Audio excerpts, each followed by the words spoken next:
오늘 시편 62편 말씀 가지고 시끄러운 마음 하나님을 향하다라는 제목으로 말씀을 전합니다.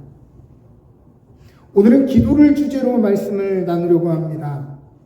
오늘 시편 62편 1절을 9절만 놓고 보면 다윗이 새벽녘에 유유자적한 자세로 덤덤하게 고백하는 내용처럼 보입니다. 그러나 성서학자들은 이 시의 배경이 다윗의 아들 압살롬이 반역을 일으켰을 때라고 그 시기를 보고 있습니다. 가끔 자녀가 부모의 재산을 빼앗으려고 하는 폐륜적인 이야기만 들어도 우리는 너무도 드라마 같다고 느끼는데, 자식이 자기를 죽이려고 군대를 끌고 온다니 부모인 다윗의 심정이 어떠했겠습니까? 압살롬뿐만이 아니죠. 다윗이 가장 믿고 의지했던 지혜로운 모사 아히도벨도 압살롬 편에 섰다는 이야기를 들었을 때는 너무 충격적인 이야기를 연속으로 들으면 사람이요 화가 나는 게 아니라 그냥 주저앉게 됩니다. 포기하게 돼요. 즉 오늘의 고백은 너무도 급박하고 여러 가지 감정들이 튀어나와 마음이 너무도 시끄러우며 너무도 억울할 수밖에 없는 상황에 다윗이 고백하고 있는 내용이라는 것을 우리가 인식하고 이 구절을 보아야 한다는 것입니다. 너무 힘든 상황을 우리는 기가 막힌다라고 이야기합니다. 자연스럽게 흘러가야 하는 몸에 기가 막히게 되면 잘 쉬어지던 숨도 턱턱 막히게 됩니다. 기가 막히면 자주 한숨을 쉬게 되고요. 탄식을 하게 되죠. 밥은 어떻습니까? 평소에 잘 넘어가던 밥도 기가 막히면 밥이 넘어가지 않습니다. 삶에 큰 문제가 있고 고민이 있으면요, 밥이 목구멍으로 넘어가지 않아요. 잠을 자려고 누우면 잠이 오지 않습니다. 여러 복잡한 생각에 짓눌려 늦은 밤까지 밤을 지새우게 되죠. 오늘 여러분들의 삶은 어떻습니까? 우리의 삶도 겉에서 볼 때에는 멀쩡해 보이지만 실상 우리의 마음은 전쟁터일 때가 많습니다. 문제가 없는 인생이 없고 관계에 갈등이 없는 인생이 없고 너무도 바쁜 일상에 휩쓸려 가듯 정신없이 살아가지 않는 인생은 많지 않죠. 이런 삶의 위기 중에 다윗이 잠잠히 하나님을 바라본다는 말이 너무도 이상하게 읽혀집니다.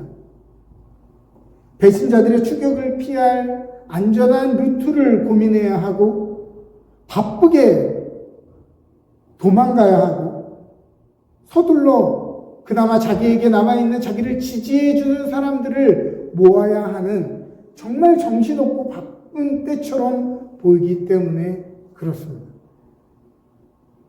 그러나 다윗은 이 위급한 때에 나의 영혼이 잠잠히 하나님만 바라며 라고 고백하고 있습니다. 직역을 하자면 오직 하나님께 대하여 나의 영혼은 침묵이다 라고 번역이 됩니다. 좀 우리가 읽고 있는 성경의 번역과는 조금 느낌이 다르죠. 말이 조금 안 됩니다. 문장이 말이 안 돼요.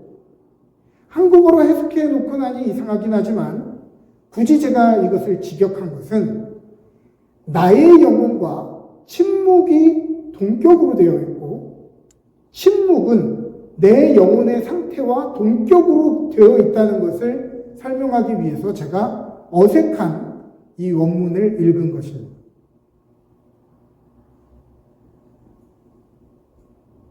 여기서 잠잠이라는 말이 마음이 평온하고 잔잔한 상태가 아니라는 것은 여러분 제가 배경을 설명해 드렸으니까 이해가 되실 테죠. 마음이 잔잔할 수가 없죠, 지금 상황에.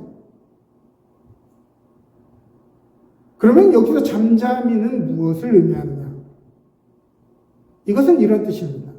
내 마음은 지금 이렇게 시끄럽고 요동치지만 이 시끄러운 내 심령을 하나님 앞에 잠잠히 만들어 고정하고 질서를 잡는다는 의미입니다. 마치 악기를 조율하는 것처럼 다시 내 영혼의 질서를 주님 앞에서 조율하겠다라는 의미죠. 비싼 악기라고 악기의 튜닝이 풀리지 않겠습니까? 훌륭한 연주자가 연주한다고 해서 튜닝이 안 풀리겠냐는 거예요.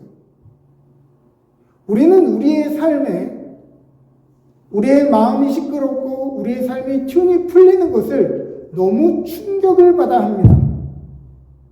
내가 나이가 이렇게 들었는데, 내가 이 정도 위치까지 왔는데, 내가 그때 그 고난을 이렇게 겪고 여기까지 왔는데 내가 아직도 삶이 무너진다니, 내 마음이 이런 것으로 아직도 흔들린다니, 여러분 너무 충격받지 마십시오. 우리의 삶의 튜닝이 풀리는 것은 그렇게 놀라운 일이 아닙니다. 신앙생활을 오래 했더라도, 다양한 훈련 프로그램을 수료했더라도, 직분이 있더라도 내 마음의 텐션을 담당하는 조임새에 뭐라도 닿으면, 그게 자존심이든 아니면 우리의 삶에 소중하게 여기는 어떠한 그것이 건드려진 것이든, 우리의 조임새에 뭐라도 닿으면 줄이 풀려지고 불협화음이 나는 것이 정상입니다.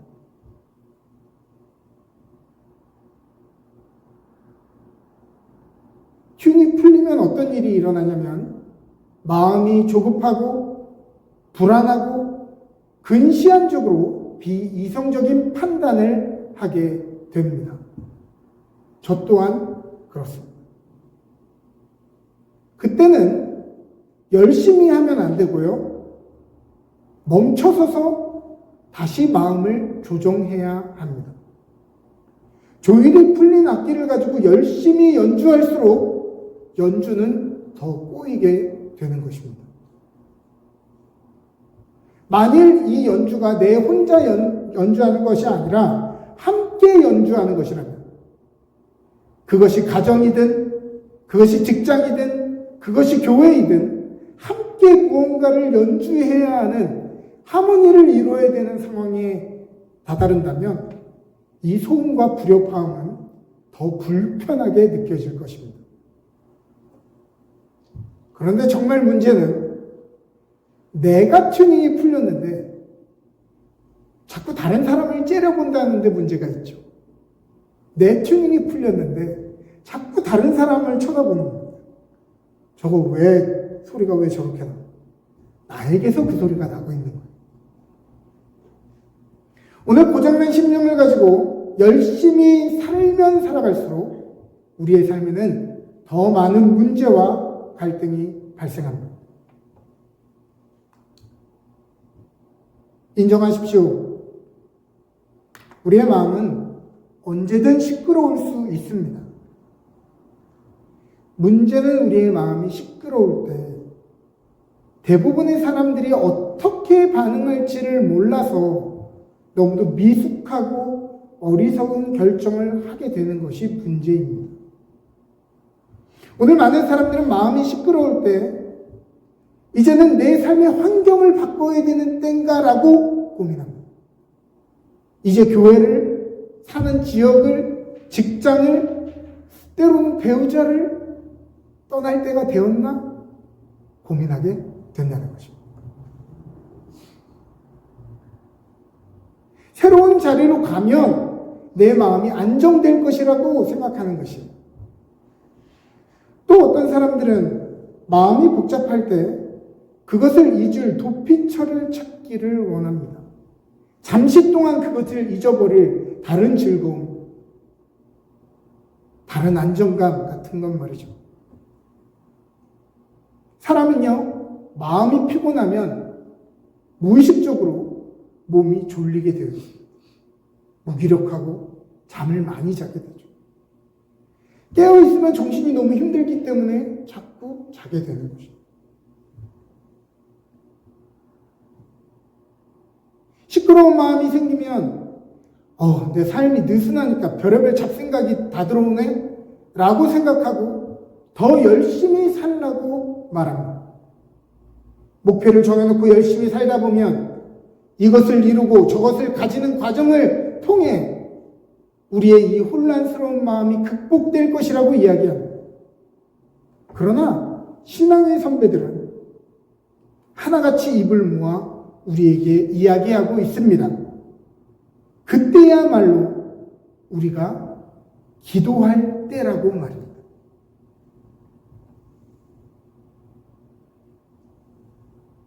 사실 기도라고 하는 헬라어 단어 프로슈코마이는 무엇을 향하여 라고 하는 프로스와 원하다, 바라다 라고 하는 유코마이가 합쳐진 단어입니다. 그래서 기도한다라고 하는 것은 열정적으로 하나님 앞에 몇 시간을 앉아있고 몇 시간을 기도하는 것을 의미하는 것이 아니라 언제든 하나님을 향하여 소통할 수 있도록 향해 있는 것, 오늘날로 치면 로그인 돼 있는 것과 같다고 설명할 수 있습니다. 24시간 동안 주님을 바라보자는 말은 교회에 24시간 동안 있으라는 말이 아니라 24시간 매 순간 하나님이 나와 함께 계심을 인식하고 하나님을 향해 내 삶의 방향을, 내 마음을 돌리는 상태가 바로 기도인 것입니다.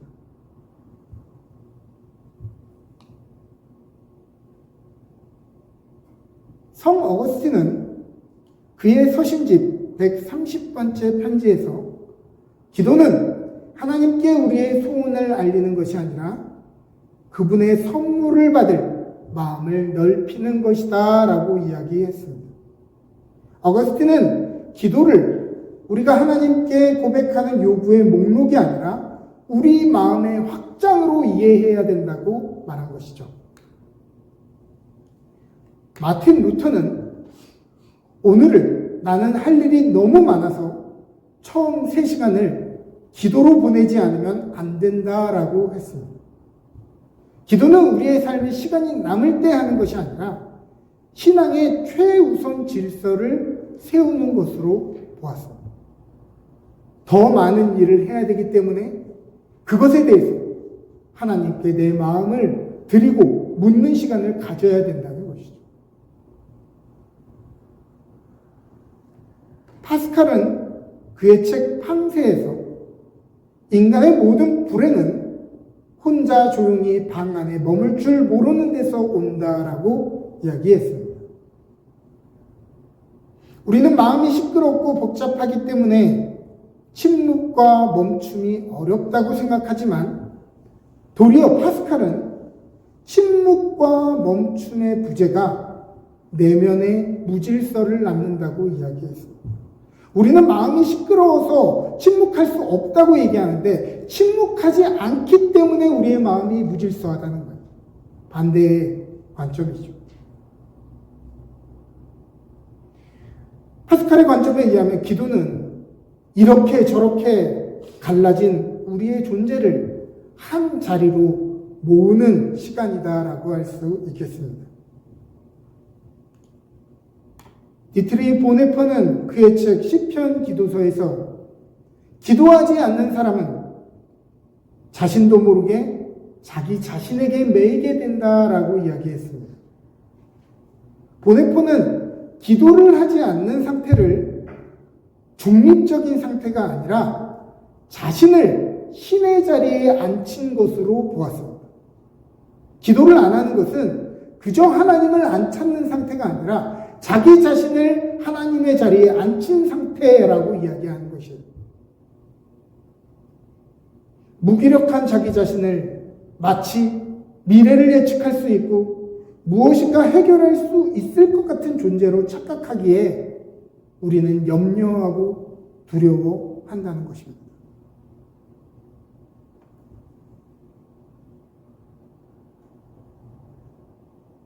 고든 맥도널드 목사님은 그의 책 내면 세계의 질서와 영적 성장에서 기도는 삶의 모든 문제를 해결하지는 못하지만 문제 속에서도 우리를 무너지지 않게 한다라고 이야기했습니다. 오늘 현대인들의 신앙의 좌절과 현실을 정직하게 끌어안는 말이면서 기도의 본질을 생각하게 하는 말이죠.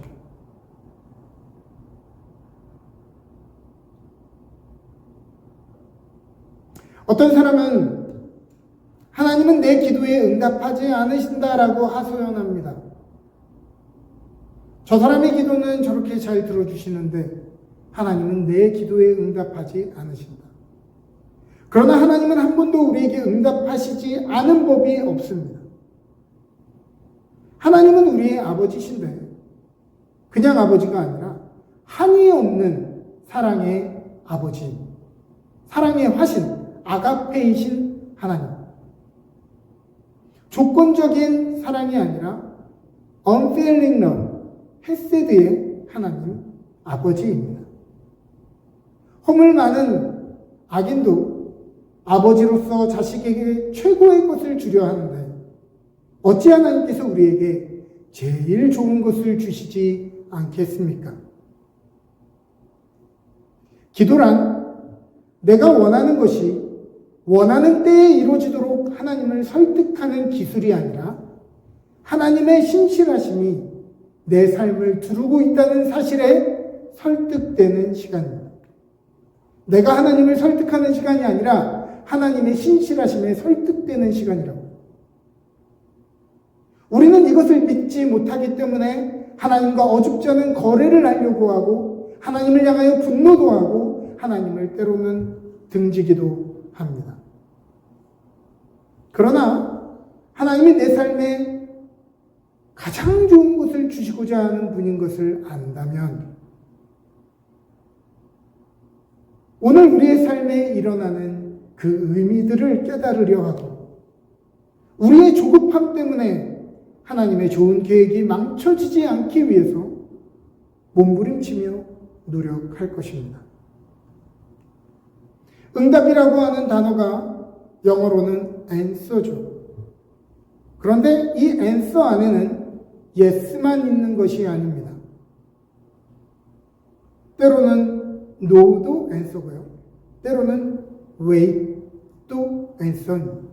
때로는 아무 대답도 없는 것도 answer입니다. 응답은 다양한 모양으로 나타납니다. 내가 원하는 걸 하나님이 들어줬냐 안 들어줬냐가 아니라 응답은 다양하게 나타난다고요. 어떻게 해요? Absolutely yes. Absolutely no. Yes, but wait. No, but wait. 하나님은 우리에게 한 번도 응답하시지 않은 적이 없습니다. 우리가 원하는 방법으로 그 응답을 듣지 못했기 때문에 응답하지 않으셨다고 할 뿐이죠.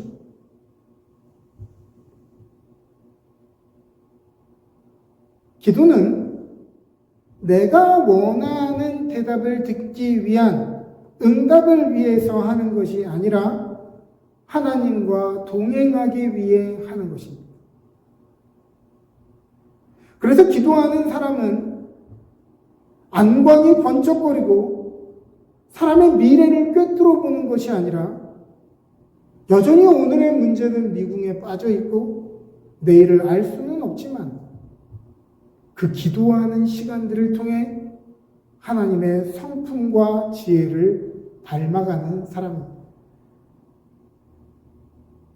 그가 원하는 것, 그가 기도하는 것이 다 들어지지 않을지라도 대단한 능력이 있는 것처럼 보이는 것이 아니라 연약해 보이지만 하나님의 성품과 하나님의 인격을 닮아가는 사람이 정말 기도하는 사람입니다. 저는 기도한다라고 하면서 기도하는 분이야. 저 권사님은 기도하는 분이야. 저 장로님은 기도하는 분이야. 그러면서 막 안광이 번쩍거리는 분들을 많이 봤습니다. 그런데 그분들의 삶에 하나님의 인격과 지혜가 보이지 않는 것을 보면서 무슨 기도를 했는지 모르겠다는 생각이 들 때가 있는 것이죠. 기도하는 사람은 인자강이라고 하죠. 인간 자체가 강해지지 않습니다. 기도하지만 약하죠. 그러나 기도하는 사람은 자신의 약함을 철저히 인정하고 하나님의 강함을 의지하는 삶을 삽니다. 내가 강하고 약하고는 별로 중요한 일이 아니에요. 그래서 바울은 내가 약할 때 도리어 강합니다 라고 고백하게 되는 것입니다. 2014년도에 개봉한 영화 프랭크 vs. 갓이라고 하는 영화예요. 하나만 넘겨주시겠어요? 안 넘어가는데. 예. 신을 상대로 소송을 건 한 남자의 이야기를 다루고 있습니다. 법정에서 변호사는 성직자에게 묻습니다. 우리가 보통 묻는 질문들과 같은 질문이죠. 왜 착한 사람들에게 나쁜 일이 일어나나요? 사랑이 많으신 신께서 왜 이런 비극을 허락하시는 거죠? 신은 우리가 고통받기를 원하시는 건가요? 그러자 성직자가 대답합니다. 제가 이 부분은 많이 인용했던 것 같습니다. 저는 강인함을 달라고 기도했습니다. 그러나 신께서는 강인함이 아니라 저를 강하게 만들기 위해 어려움을 주셨습니다. 저는 지혜를 달라고 기도했습니다. 그러나 신께서는 지혜를 주신 것이 아니라 해결해야 할 문제를 주셨습니다. 저는 용기를 달라고 기도했습니다. 그러나 신께서는 저에게 용기를 준 것이 아니라 극복해야 할 위험을 주셨습니다. 저는 사랑을 달라고 신에게 기도했습니다. 그러자 신께서는 내 마음에 사랑을 부어주신 것이 아니라 도움이 필요한 사람들을 내 삶에 보내주셨습니다. 저는 제가 원했던 것은 한 가지도 받지 못했지만 제가 필요로 했던 모든 것을 받았습니다. 제 기도는 다 응답받은 것입니다. 오늘 여러분들은 어떠한 기도와 요청을 하나님께 하고 계십니까? 그리고 그에 대한 하나님의 응답은 어떠한 모양으로 나타나고 있습니까? 우리가 원하는 공식으로, 우리가 원하는 언어의 표현으로 나타나지 않더라도 하나님은 어떠한 모양으로든 우리의 삶에 기쁨으로 응답하시는 분이라는 거죠. 제가 한국에서 마지막으로 전도여행 팀을 이끌 때 같이 기도하는 시간, 이 전도여행에 대한 하나님의 소망을 구하는, 우리 각 사람에게 하나님이 어떤 마음을 주시는지 기도하는 시간을 가졌습니다. 근데 저에게 어떤 마음을 주셨냐면 하나님이 모세의 리더십을 가르쳐 주시겠다. 얼마나 든든하고 대단한 말입니까? 모세의 리더십이라뇨. 얼마나 근사합니까? 근데 제가 그 전도여행 때 얼마나 힘들었는지 모르겠어요. 사람들이 말을 얼마나 안 듣는지. 제가 그때 하나님이 저에게 모세의 리더십을 가르치겠다는 말을 이해했어요. 모세의 리더십을 가진다는 것은 물을 가르고 반석을 쳐가지고 막 물이 나게 하는 그런 리더십이 아니라 반역하고 거절하는 사람들에게 끝까지 하나님의 성실하심을 전하는 리더십. 하나님은 응답하셨죠. 제가 원하는 방법이 아니었지만 말입니다. 하나님은 우리가 더 나은 삶을, 더 행복한 삶을, 하나님 안에서 더 온전한 삶을 살기를 바라십니다. 그래서 가장 필요한 방법으로 응답하시지요. 혹자들은 이렇게 얘기합니다. 기도만 하면 되느냐? 행동을 해야지. 그러나 이 말은 기도의 본질을 잘 이해하지 못한 것입니다. 기도는 기도하는 사람을 변화시키고 기도하는 사람으로 하여금 그렇게 행동하도록 하기 때문입니다. 예수님이 가르쳐주신 주기도문의 한 대목에서 뜻이 하늘에서 이루어진 것 같이 땅에서도 이루어지이다 라고 이야기하셨습니다. 땅은 어떤 3인칭으로서 이 세상 어느 국가, 어느 단체가 정복되어야 한다는 것을 의미하는 것은 아닙니다. 우리는 항상 이 말을 잘못 이해했기에 신정국가를 세우려고 하고 자꾸 사람들이 음악 듣는 것에 대해서 뭐 사탄의 음악이라고 하고 사람들을 뉴에이지에 빠지게 한다고 그렇게 얘기하는 것이 하나님의 뜻이 이 땅에서 이루어지는 것이다 이렇게 자꾸 이해했습니다. 어떠한 예전에 어떤 분은 서울시를 하나님께 바칩니다 이런 얘기를 했어요. 그래서 쓸데없는 얘기를 했습니다. 그런데요, 이 땅이라고 하는 이 단어의 의미가 뭐냐는 거예요. 정복되어야 하고 순종되어야 할 이 땅은 언제나 우리 자신입니다.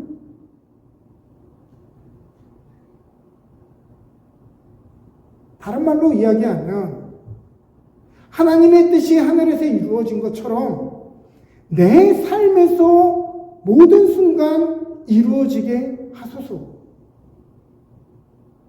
그러기 위해 제가 순종하겠습니다라는 말이잖아요. 나를 쏙 빼놓고 다른 사람들을 자꾸 정복하려고 하니까 우리가 거만하다는 이야기를 듣는 건 아닙니까?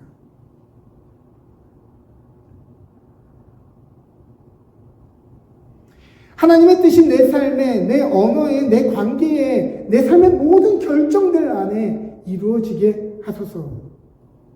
언제나 예수님은 하나님이 본인의 기도에 응답하시는 것보다 자신의 의지가 하나님의 뜻에 맞춰지는 것에 집중하셨습니다.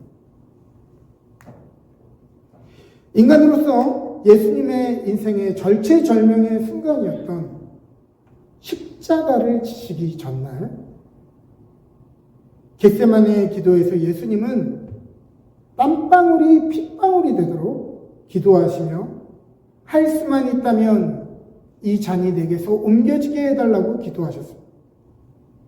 그러나 이내 예수님은 뭐라고 하시며 기도하시냐면 그러나 나의 원대로 마옵시고 아버지의 뜻대로 하옵소서. 그리고 그 다음에 예수님이 하신 것이 무엇입니까? 십자가의 길을 가시되 끌려가시는 것이 아니라 적극적으로 그 십자가의 길을 가시죠. 빌라도의 법정에서 자신을 모함하는 이야기들 앞에 한마디도 변호하지 않지 않습니까? 변호하지 않는다는 얘기는 그냥 할 말이 없다는 얘기가 아니라 다 인정한다는 얘기예요. 그 예전에 그 옛날 시대의 그 법정의 논리로서는 예수님이 침묵하신 것입니다. 적극적으로 가신 거예요. 자, 여러분 이 그림을 보시기를 바랍니다. 이 그림에 예수님이 마음의 평온함을 가지고 그래요 하나님, 내가 원하는 것은 이 잔이 옮겨지는 것입니다. 그러나 내 뜻대로 마시고 아버지 뜻대로 하옵소서 라는 뉘앙스로 보입니까? 이 그림이? 지금 몸부림치고 있는 거죠. 그게 예수님에게도 너무도 힘들어서 바닥을 긁으며 땀방울이 핏방울이 되도록 땅바닥을 긁으면서 하시는 내용 아닙니까? 여러분, 하나님의 뜻이 하늘에서 이루어진 것처럼 오늘 내 삶에 이루어지게 하소서, 이 말은 추상적이고 관념적인 이야기가 아닙니다. 우리의 삶을 쥐어짜며 바닥을 긁으며 하는 이야기여야 한다는 것이죠. 주님, 저는 되지 않습니다. 도무지 이 일을 감당하기 어렵습니다. 그러나 아버지, 나의 뜻대로 마시고 하나님의 뜻대로 되기를 바랍니다.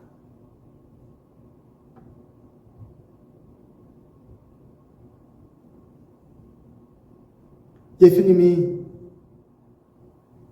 이렇게 진이 빠지도록 목숨이 다하도록 기도하셨다면, 하물며 연약한 우리가 이런 결정을 하며 사는 것이 쉽겠냐는 말입니다.